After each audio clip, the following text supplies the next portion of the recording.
रात का पिछला पहर है। मेरी जिंदगी के सिर्फ चंद घंटे बाकी रह गए हैं। सुबह होते ही मुझे फांसी दे दी जाएगी। लोग मुझे इंतहाई खतरनाक मुजरम समझते हैं। मैंने इन्हें अपने बेगुनाह होने का यकीन दिलाने की हर मुमकिन कोशिश की है, लेकिन मेरी हर बात को झूठ समझा गया। अब मैं सिर्फ ये चाहता हूँ कि जिंदगी के इन तमाम वाक़यात को मुख्तसर कलम बंद कर दूँ, जो गाँव के करीब एक तन्हा मकान में क़याम के दौरान मुझे पेश आए और जिनकी वजह से मुझे ये मनहूस दिन देखना पड़ा। जब दलाल ने फ़ोन पर एक दही मकान के बारे में मुझे इत्तला दी, 4 कमरों पर मुश्तमिल ये 2 मंजिला मकान गांव की आबादी से निसफ मील के फासले पर वाक़या है। मैं कई दिनों से किसी ऐसे मकान की तलाश में सरगर्दा था ताकि शहर के हंगामों से दूर 4-6 माह के लिए कोई परसकून जगह मिल जाए और मैं इत्मीनान और यकसुई से अपने 2 अधूरे नावल मुकम्मल कर लूँ। मैंने दलाल की फराहम करदा मालूमात पर फ़ौरन ही रजामंदी का इजहार करते हुए मकान किराए पर हासिल करने की हदायत कर दी। साला साल हाली रहने के सबब इस मकान की हालत खस्ता हो रही थी, हत्ता के ताले तक संग आलूदा हो चुके थे। निचले मंजिल के 2 कमरों यानी हवाबगाह और नशस्तगाह में पुराना सामान, टूटा हुआ फर्नीचर, ग्रागरी और कोड कबाड़ उभरा हुआ था। इन 2 कमरों से महलक, बर्चिखाना और सबसे आखिर में छोटा कमरा था। जब मैंने इस छोटे से कमरे का दरवाज़ा खोला तब बदबू और तफन के भभक्कों से मेरा दिमाग फटने लगा। थोड़ी देर तक दरवाज़ा खुले रहने दिया, जिससे तफन कम हुआ तो मैं कमरे में दाखिल हुआ।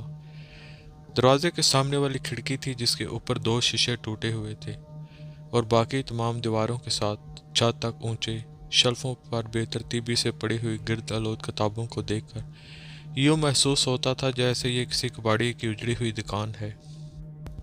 इन किताबों में से अक्सर को दीमक ने चाट कर बर्बाद कर दिया था।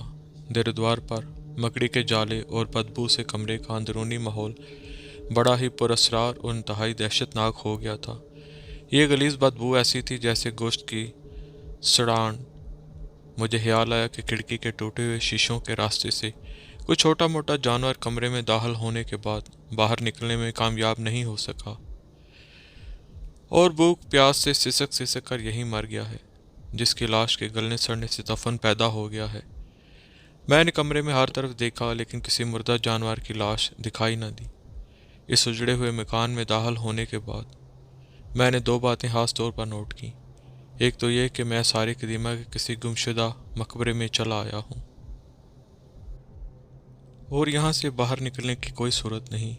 दोम ये कि मकान में मेरे अलावा कोई दूसरा शख्स भी मौजूद है जो मेरी निगरानी कर रहा है। अनजानी आंखें मुझे घूर रही हैं। मुमकिन है ये मेरा वहम हो, मैंने सोचा, लेकिन यहाँ क़याम करने के बाद मुझे हर वक्त किसी दूसरे की मौजूदगी का एहसास होता रहता। मुख्तसर ये कि मकान किसी भी सूरत में रहाइश के काबिल नहीं था। मुझे उस वक्त दलाल की हमाकत पर बहुत गुस्सा आया, लेकिन अब मेरे लिए इस मकबरा मकान में रहने और रात गुजारने के सिवा कोई सूरत बाकी न थी। गांव के किसी भी आदमी से मेरी वाक़फियत न थी, जिसके घर रात बसर करने के बाद सुबह वापस शहर चला जाता। हैरान था कि क्या करूं और किधर जाऊं। आखिर मजबूर होकर ऊपर की मंजिल पर आ गया। आप मेरी बातों पर शायद यकीन ना करें, लेकिन यह हकीकत है कि ऊपर की मंजिल इंतहाई साफ़ सुथरी होने के साथ साथ इसमें रहाइश की तमाम सहूलतें मौजूद थीं। ये तसाद यकीनन तअज्जुब खेज़ था। दोनों कमरों में नहायत आला किस्म के कीमती कालीन बिछे हुए थे। जदीद फैशन का सागवानी फर्नीचर और ख्वाबगाह में गद्दों वाला पलंग देखकर मैं हैरान रह गया। खिड़कियों पर फूलदार पर्दे आवेज़ां थे और ब्लोर के नक्श गुलदानों में ताज़ा फूल देखकर मुझे यकीन हो गया कि कोई शख्स मालिक मकान की इजाज़त के बगैर यहाँ रहाइश पजीर है और मेरी आमद से बाखबर होने पर छुप गया है। इन कमरों से महलक, बस्तीखाना और सबसे आखिर में छोटा कमरा था। बस ये समझ लीजिए कि दोनों मंजिलें तमीर के एतबार से बिल्कुल ठीक थीं। दिन भर के सफ़र की थकन के बायस मैं पलंग पर पड़कर सो गया। रात बड़े इत्मीनान से गुजरी। सुबह नाश्ते से फारग होने के बाद सबसे पहले तो मैंने अपने सामान को निचली मंजिल से लाकर कमरों में तरतीब और करीने से रखा जो गुज़श्ता रात से वहीं पड़ा हुआ था, और फिर नावल लिखने में मसरूफ़ हो गया। शाम तक लिखता रहा। इस तरह 18 दिनों तक मेरा यही मामूल रहा। حتیٰ کہ ناول مکمل ہو گیا۔ اس طرح نہ تو میں گھر سے باہر نکلا اور نہ ہی گاؤں کا کوئی شخص مجھ سے ملنے آیا۔ میں یہ بتانا تو بھول ہی گیا تھا کہ آتے وقت میں بند ڈبوں میں خود نوش کی چیزیں وافر مقدار میں لیتا آیا تھا، جو میرے لیے 2-2.5 ماہ تک کے لیے کافی تھی۔ اس لیے ان 18 دنوں میں ایک مرتبہ بھی مجھے گاؤں جانے کی نوبت نہیں آئی۔ میں اب بہت تھک چکا تھا، اس لیے میں نے سوچا کہ دوسرا ناول شروع کرنے سے بیشتر کچھ دن سیر کر لینی چاہیے اور گاؤں میں رہنے والے اپنے ہمسایوں سے بھی مل لوں۔ دوسرے دن میں گاؤں جانے کے لیے پہلی مرتبہ گھر سے نکلا تو ایک آدمی کو بھاگ کر قریب جھاڑیوں کی اوٹ میں چھپتے دیکھا۔ وہ کون ہے؟ یہاں کیا کر رہے؟ میں نے سوچا ممکن ہے وہی آدمی ہو جو میری آمد سے پیشتر مکان میں مقیم تھا اور اب شاید نچلی منزل میں رہنے لگا ہے۔ بہرحال کوئی بھی ہو، مجھے اس سے کیا مطلب، میرے لیے اوپر والی منزل کافی ہے۔ میں نے اس کو زیادہ اہمیت نہیں دی اور گاؤں کی طرف چلا گیا، لیکن اب وہ باقاعدہ میرا تعاقب کرنے لگا تھا۔ اس کے باوجود میں نے اس سے الجھنا مناسب نہیں سمجھا اور خاموشی سے آگے بڑھتا رہا۔ البتہ گاؤں پہنچنے کے بعد لوگوں کے رویوں سے مجھے سخت دکھ پہنچا۔ کسی نے بھی سلام کا جواب دینا تک گوارا نہیں کیا۔ میں جس طرف جاتا لوگ حقارت سے منہ پھیر لیتے۔ آخر بہت دیر تک بے مقصد گھومنے کے بعد مجبور ہو کر میں نے گھر کی راہ لی۔ میں حیران تھا کہ گاؤں والے مجھ سے ناراض کیوں ہیں۔ میں نے ان کا کیا بگاڑا ہے؟ ایک اجنبی ہونے کی حیثیت سے ان کی مجھ سے اس قدر نفرت کا سبب کیا ہو سکتا ہے؟ اس سے پیشتر نہ میں نے انہیں دیکھا ہے اور نہ ہی ان میں سے کوئی شخص مجھ سے واقفیت رکھتا ہے۔ اسی ادھیڑ پان میں جب میں گھر کے دروازے میں داخل ہوا تو میرا تعاقب کرنے والا بھاگتا ہوا میرے سامنے آ کھڑا ہوا۔ اس نوجوان کی اس نازیبا حرکت سے مجھے بہت غصہ آیا، لیکن حالات کے پیش نظر خاموش رہا۔ اس کی عمر 25 برس تھی، بلند و قامت، چوڑے شانے، متناسب اور مضبوط بدن۔ میں نے ایک نظر اسے سر سے پاؤں تک دیکھا اور اس نے بڑے گستاخ سے لہجے میں کہا، کیا آپ نے یہ مکان خریدا ہے؟ نہیں، میں نے غصے پر قابو پاتے ہوئے کہا۔ تو پھر آپ ارشد ہیں، ڈاکٹر کے بھتیجے، جس کی وصیت کے مطابق یہ مکان آپ کو ملا ہے؟ نوجوان نے فلسفیانہ انداز میں خود ہی میرے متعلق رائے قائم کر دی۔ نہیں، میں کسی ارشد سے واقف نہیں اور نہ ہی مرنے والے ڈاکٹر سے میرا کوئی رشتہ ہے۔ میں نے یہ مکان 6 ماہ کے لیے کرائے پر حاصل کیا ہے، میں نے مسکراتے ہوئے جواب دیا۔ مگر تم کون ہو اور مکان سے تمہارا کیا تعلق ہے؟ آپ کے سوال کا جواب تو میں بعد میں دوں گا، نوجوان بولا۔ پہلے یہ بتائیے کہ مکان میں قیام کے دوران آپ نے کوئی خلاف معمول بات محسوس تو نہیں کی یا کوئی عجیب و غریب واقعہ تو پیش نہیں آیا؟ یہ جگہ تو اتنی اچھی اور پرسکون ہے کہ ساری عمر یہیں رہنے کو جی چاہتا ہے، میں نے نوجوان کو بتایا۔ آپ بڑے خوش نصیب ہیں، لیکن کیا؟ کہو، خاموش کیوں ہو؟ میں نے نوجوان کا حوصلہ بڑھانے کی خاطر پوچھا، کیونکہ میں خوش تھا کہ گاؤں کے ایک آدمی سے الیگ سلیگ تو ہوئی۔ تم کون ہو؟ مجھ سے مکان خالی کرنے کے لیے کہنے والے؟ میں نے نوجوان کی بات کو دھمکی سمجھ کر جیسے چھینکتے ہوئے کہا۔ جناب، آپ مجھے مرغوب کرنے کی کوشش نہ کریں، نوجوان نے میری بات کی پرواہ نہ کرتے ہوئے مسکرا کر کہا۔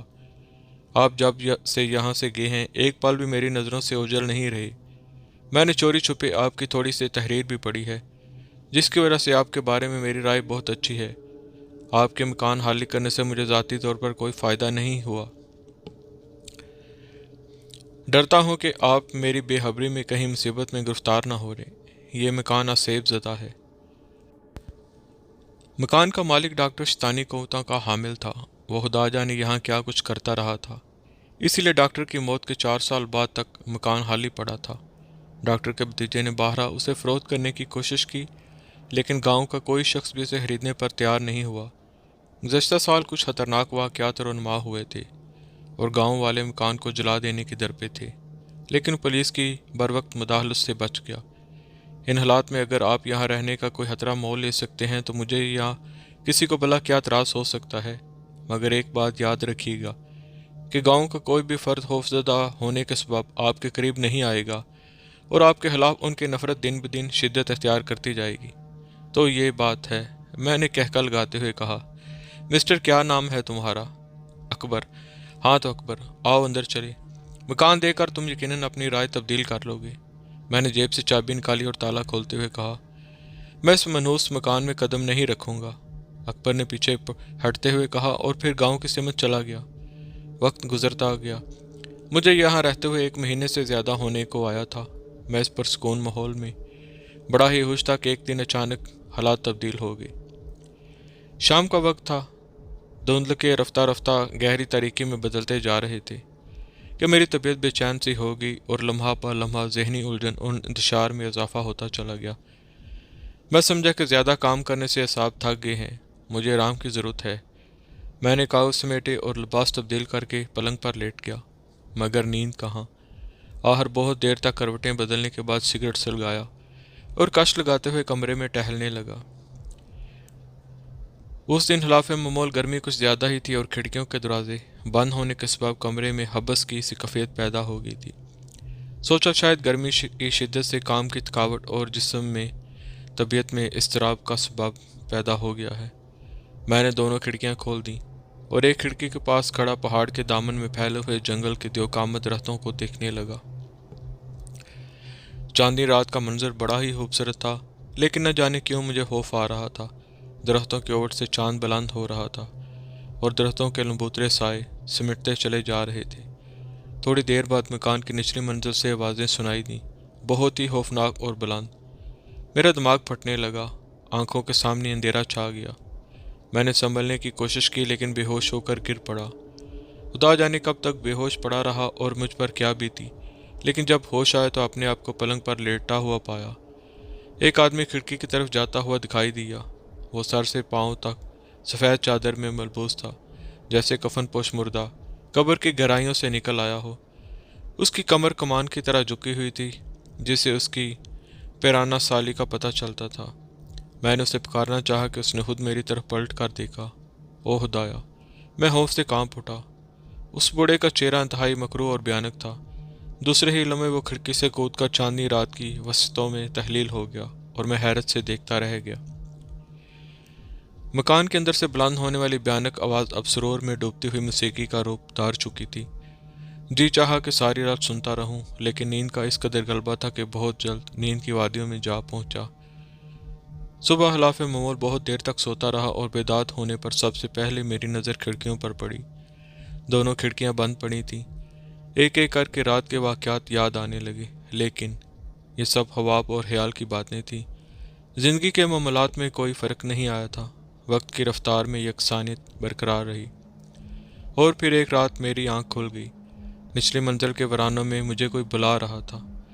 उस वक्त कौन हो सकता है? रात के 2 बजे। अकबर के अलावा मेरा नाम कोई नहीं जानता और ये बूढ़ी आवाज़ यकीनन अकबर की नहीं हो सकती। मैं सोचने लगा। मेरे कानों से बार बार किसी के बुलाने की आवाज़ टकराती रही और फिर मैं कमरे से निकलकर सीढ़ियों से उतरता हुआ निचली मंजिल पर जा पहुंचा। मेरी हालत इस शख्स जैसी थी जिसे कोई नींद में चला रहा हो और उसे अपने किसी फेल पर इख्तियार नहीं होता। मुझे भी उस वक्त अपने आप पर इख्तियार नहीं था। मेरे कदम खुद बहुत किताबों वाले छोटे कमरे की तरफ उठते चले जा रहे थे। कमरे में किताबों की एक अलमारी एक जगह से सिरकी हुई थी, जिसके पीछे दरवाज़ा था। मैं सोफिया दरवाजे से गुजरता हुआ तहखाने में जा पहुंचा। यहाँ मेरे अलावा कोई और नहीं था, जिसके ज़ोर ज़ोर से सांस लेने की आवाज़ साफ सुनाई दे रही थी। इस जगह इतना तफन था कि मेरे लिए सांस लेना मुश्किल हो गया। मैंने जेब से माचिस निकाली और तीली जलाकर देखा। हर तरफ जानवरों और इंसानों के पिंजर, हड्डियां बिखरी हुई थीं। मैं ये देख ही रहा था कि एक दिलसोज इंसानी चीख बुलंद हुई। इसके बाद क्या हुआ मुझे कुछ इल्म नहीं। अलबत्ता सुबह जब बेदात हुआ तो अपने पलंग पर लेटा हुआ था। आखिर ये सब क्या है? क्या मैंने कोई भयानक ख्वाब देखा है? मैं बहुत देर तक सोचता रहा और फिर अपने शकूक की तस्दीक के लिए निचली मंजिल पर किताबों वाले छोटे कमरे में गया। सब अलमारियां दीवारों के साथ चिपकी हुई थीं। कोई भी अपनी जगह से मामूली सी भी नहीं सिरकी हुई दिखाई दी। अलबत्ता फर्श पर धूल की मोटी तह पर मेरे जूतों के ताज़ा और वाज़ेह निशानात एक अलमारी के सामने मौजूद थे। अब मुझे अपने शकूक की सदाकत पर यकीन आ गया और मज़ीद इत्मीनान की खातिर मैंने अलमारी को सरकाया तो ज़ेर ज़मीन खुफिया तहखाने का दरवाज़ा दिखाई दिया। मैंने अलमारी को मज़ीद सरका कर दरवाज़ा खोलना चाहा, लेकिन अफसोस दरवाज़ा अंदर से बंद था। तहखाने का सरबस्ता राज यूं ही रहा। मुझे यहाँ आए हुए 2 माह गुजर चुके थे। इस दौरान मैंने सिर्फ एक खत शहर अपने दुकानदार को लिखा, जिसके जवाब में उसने मुझे डब्बों में बंद खुद नोश की मतलूबा अशिया भेज दी, वरना उसके अलावा बैरूनी दुनिया से मेरा ताल्लुक अमली तौर पर मुनक़ता हो चुका था। गांव वाले तो मेरी शक्ल देखने से बेजार थे, मुझे भी उनकी कोई परवाह नहीं थी, बल्कि मैं खुश था कि इस पुरसुकून माहौल में मेरा दूसरा नावल भी मुकम्मल होने वाला था। एक दिन जब सुबह बेदात हुआ तो शब ख्वाबी के लिबास की बजाय खुद को सूट में मलबूस पाकर हैरान रह गया। मैंने सूट कब पहना था और उस पर खून कहाँ से लगा है। मैं भी इसी गुमगो के आलम में था कि दरवाजे पर दस्तक की आवाज़ सुनाई दी। मेरा दिल यकलख्त ज़ोर से उछला, गोया सीने से बाहर आने वाला है। खौफ से सीना छूट गया। दस्तक की आवाज़ लम्हा ब लम्हा तेज़ होती चली गई। डर था कि दरवाज़ा न खोला तो दस्तक देने वाला दरवाज़ा तोड़कर मकान में दाखिल होने से भी दरेग नहीं करेगा। मैंने फ़ौरन ही सूट उतार कर बिस्तर के नीचे छुपा दिया और शब ख्वाबी का लिबास पहनकर खून आलूदा हाथ धोने के बाद आंखें मलता हुआ दरवाज़ा खोला तो सामने आदमियों का हजूम खड़ा पाया। ऐसे मालूम हो रहा था जैसे गांव वालों ने मेरे घर का मुहासरा कर रखा हो। जी फरमाइए, मैंने अपने हवास पर काबू पाते हुए कहा। हम अपनी बकरी लेने आए हैं। हजूम में से एक आवाज़ उभरी। कैसी बकरी? मैंने पूछा। तुम गुज़श्ता रात चोरी करके लाए हो, एक ने कहा। मैं और चोरी? मैंने हैरत का इजहार किया। मगर मेरी बात पर यकीन नहीं तो अंदर आकर देख लें, कोई माचिस की डब्बिया तो नहीं है जिसे मैं जेब में रख लूँगा। मैंने दरवाजे से एक तरफ हंसते हुए कहा। इन्हें अंदर आकर देखने की पेशकश की। हजूम में खुसर पुसर होने लगी। कोई भी शख्स इस असेबज़दा मकान में दाखिल होने को तैयार नहीं था। सब ही डर रहे थे, मबादा किसी नागानी आफत का शिकार न हो जाए। उनकी ये हालत देखकर मुझे हंसी आ गई। मैंने कहका लगाया और सब खामोश हो गए, जैसे उनको सांप सूंघ गया हो। मेरा कहका उनकी गैरत के लिए खुला चैलेंज था। अकबर हजूम को चीरता हुआ आगे बढ़ा और उसने मेरे करीब से गुजरते हुए मुझे गौर कर देखा और मकान में दाखिल हो गया। उसकी जुर्रत दबे बाकी से दूसरों की भी हिम्मत बंदी और 8-10 आदमी अकबर के पीछे मकान में दाखिल हो गए। मैं वहीं खड़ा रहा ताकि मेरे मुतालिक उनको किसी किस्म का कोई शक न होने पाए। सबको मायूस होना पड़ा, कुछ होता तो मिलता। सब अपना मुंह लिए वापस चले गए तो मैंने खुदा का शुक्र अदा किया कि किसी ने मेरा बिस्तर उठाकर खून आलूदा सूट नहीं देखा और ना ही मेरे लिए उनके लिए उल्टे सीधे सवालात का जवाब देना मुश्किल हो जाता। मुझे बकरी के साथ हलाकत का मुजरम भी ठहराया जाता। मैं खुद भी परेशान था कि मेरे हाथों और सूट पर खून कहाँ से लगा है। कहीं मुझे नींद में चलने का मरज तो नहीं लाक हो गया। मुमकिन है इस दौरान मैं जुर्म का मर्तकब हुआ हूँ। मुझे तहखाने में बूढ़े का ख्याल आया, शायद उसी ने ऐसा किया हो। इस वाक़े के बाद मैं डर गया कि किसी दिन कोई शख्स मुश्तगिल होकर मुझे नुकसान पहुँचाएगा। इसी डर से मैंने शाम को चहलकदमी के लिए घर से बाहर निकलना बंद कर दिया। बस ये समझिए कि लोगों ने मुझे मेरे ही घर में कैद कर दिया था। इस एहतियात के बावजूद मेरी मुसीबत कम नहीं हुई। कुछ ही दिन गुजरे हो गए कि लोगों ने एक बार फिर मेरे घर का मुहासरा कर लिया। इस मरतबा पुलिस भी उनके साथ थी। गांव के चौकीदार ने मुझ पर बड़े ही गुनाह जुर्म का मरतकब होने का इल्ज़ाम लगाया था कि आधी रात के वक्त उसने मुझे एक बच्चे को कांधे पर उठाए हुए घर की तरफ भागते हुए देखा है। बच्चा मर चुका था और उसकी कटी हुई गर्दन के साथ सर नीचे को झूल रहा था। चौकीदार ने अपनी बुज़दिली का एतराफ़ करते हुए बताया कि खौफज़दा होने के बायस वो मुझे पकड़ने की जुर्रत नहीं कर सका। चौकीदार के इस बेहुदा इल्ज़ाम पर पुलिस मुझे गिरफ्तार करने आई थी। कुछ सिपाही मकान की तलाशी लेने के लिए वहीं रुक गए और 2 सिपाही मुझे थाने में ले गए। इस ताज़ा आफात से मैं बेहद परेशान हुआ। अगर पुलिस ज़ेर ज़मीन खुफिया तहखाना तलाश करने में कामयाब होगी तो मेरे लिए बचाव की कोई सूरत बाकी नहीं रहेगी। तहखाने में इंसानों और जानवरों के पिंजर और हड्डियाँ मुझे फांसी की सज़ा दिलाने के लिए सबसे बड़ा सबूत थी। गुज़श्ता रात मैंने बच्चे की दिलसोज चीखें सुनी थी। ये समकरू बूढ़े ही की कारस्तानी होगी।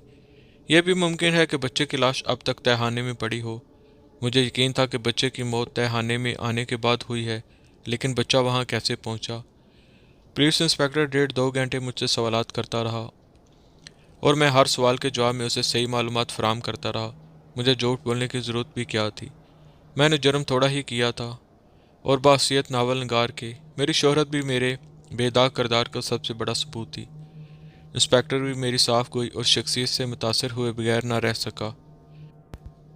उसने मुझे बताया कि गांव के लोग इस मकान के बारे में बड़े हिसास और जज्बाती हो गए हैं और हर वाक़े को मकान से मंसूब करके हंगामा खड़ा कर देते हैं। अगर पुलिस मुझे गिरफ्तारी का बहाना करके पुलिस स्टेशन ना ले आती तो मुश्तिल हजूम के हाथों मेरी हलाकत का खतरा था। आखिर में इंस्पेक्टर ने मुझे मकान छोड़कर यहाँ से चले जाने का मशवरा दिया। इंस्पेक्टर का मशवरा बिल्कुल सही था। काश मैं इंस्पेक्टर के मशवरे पर अमल करता। इस वाक़े से हकीकत में मुझे बेहद सदमा हुआ और मैंने मुजरम को पकड़कर पुलिस के हवाले करने का इरादा कर लिया। मुझे यकीन था कि बच्चे को हलाक करने वाला मुजरम बूढ़ा तहखाने में छुपा हुआ है। वो यकीनन पागल है जो किसी दिन मुझे हलाक कर देगा। मैंने घर पहुंचते ही पिस्तौल में गोलियां बनी और टारस लेकर तहखाने में गया। अंदर इस कदर तफन था कि किसी भी इंसान का यहाँ रहना नाकाबिले बर्दाश्त मालूम होता था, लेकिन मेरे लिए इस हकीकत से इनकार मुमकिन नहीं था। अंदर जाते ही मेरे पाँव की ठोकर से एक इंसानी खोपड़ी गेंद की तरह लटकती हुई किसी पिंजर से जा टकराई। मेरा दिल कांप उठा और मैं हवास बाता खड़ा अपनी हमाकत के बारे में सोच रहा था। मुझे चाहिए था कि पुलिस को सही हालत से बाखबर कर देता और पुलिस खुद मुजरम को गिरफ्तार कर लेती। मैं भी यही सोच रहा था कि मुझे अपनी पुश्त पर किसी की मौजूदगी का एहसास हुआ। मैंने एकदम पलट कर देखा। मकरूज चेहरे वाला बूढ़ा अपनी आंखों को हाथ से छुपाए ज़ोर ज़ोर से चीखने लगा। वह अभी सर से पांव तक सफ़ेद चादर अपने बदन के गिर्द लपेटे हुए था, जैसे कफन पहन रखा हो, मगर उसके चेहरे की रंगत अब इरकान के मरीज़ की तरह जर्द थी, बल्कि अनार की तरह सुर्ख हो रही थी और जरियों की लकीरें भी पहले की निस्बत बहुत मदम थीं। उसके शाने भी कमान की तरह झुके हुए नहीं थी। वो मेरे सामने पलवान की तरह सीना ताने खड़ा था। इस कवि हैकल बूढ़े को देखकर घबराहट के आलम में मैंने गोली चला दी, जिससे उसके सफ़ेद लिबास में 2 सुराख हो गए, लेकिन वो पहले की तरह सीना ताने खड़ा रहा। मैंने दोबारा गोली चलाई। मैं यकीन से कह सकता हूँ कि 2 गोलियाँ उसके सीने और 2 पेट में लगी थीं। मैं उसको मुतमईन देखकर डर गया और तहखाने से भाग निकलने की तरकीब सोचने लगा। ऐसा मालूम हो रहा था जैसे हम दोनों एक दूसरे पर हमला करने के लिए मौका की ताक में खड़े हैं। मैं मसला था और बूढ़े को कदो कामत और कुव्वत के एतबार से मुझ पर बरतरी हासिल थी, लेकिन मुझे हैरत है तो उस बात पर कि वो अपनी आंखों को हाथों से छुपाए क्यों चीख रहा है। तवील मुद्दत तक तारीकी में रहने की वजह से उसकी आंखें रोशनी में चंदिया जाती हैं और वह कुछ देख नहीं सकता।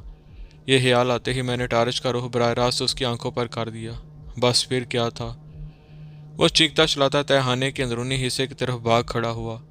मैंने मौके से फ़ायदा उठाया और बाहर निकल गया। 1 माह मज़ीद गुजर गया। इस दौरान में बूढ़े आदमी का तहखाने से बाहर आने का इंतज़ार करता रहा, लेकिन मकसद पूरा ना हुआ। इन हालात में पुलिस को इत्तला देना मेरे लिए बहुत मुश्किल था। वह मुझे मुजरम समझते। उन्हीं बूढ़े के ना पकड़े जाने की सूरत में मेरे लिए खतरनाक था, जिसके सबूत में तहखाने में पड़ी हुई इंसानी हड्डियां और पिंजर मौजूद थे। बच्चे की लाश का कुछ बचा हुआ हिस्सा भी अब तक तहखाने में मौजूद था।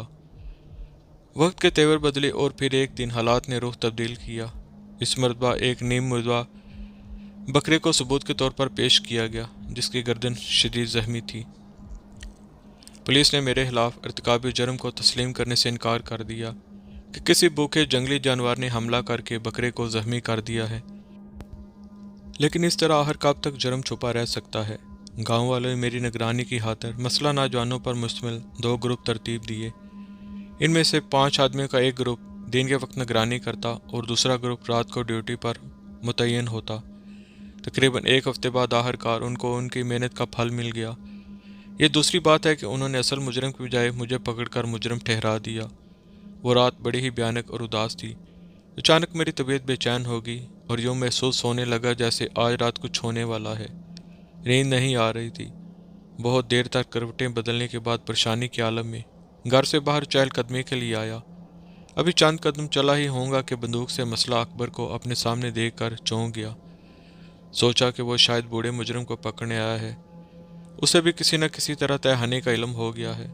मेरे दिल में आई कि अकबर को सही हालात से आगाह कर देना चाहिए। इसमें मेरी अपनी बेहतरी है। मैंने अकबर को सब कुछ बता दिया। वो मेरी बातें बड़े इन्मनाक से सुन रहा था। इसके बाद क्या हुआ, मैंने खुद को जेल की कोठरी में पाया। मुझ पर इल्ज़ाम है कि मैं अकबर का कातिल हूँ। अकबर की शहरा कटी हुई थी। मुझे रंगों हाथों गिरफ्तार किया गया, हालांकि मैं खुद नहीं जानता कि अकबर को किसने कत्ल किया। और अगर मैं ये ख्याल जाहिर कर दूँ कि कत्ल इस बूढ़े हबीस ने किया है जो तहखाने में मौजूद है, तो कौन मानेगा।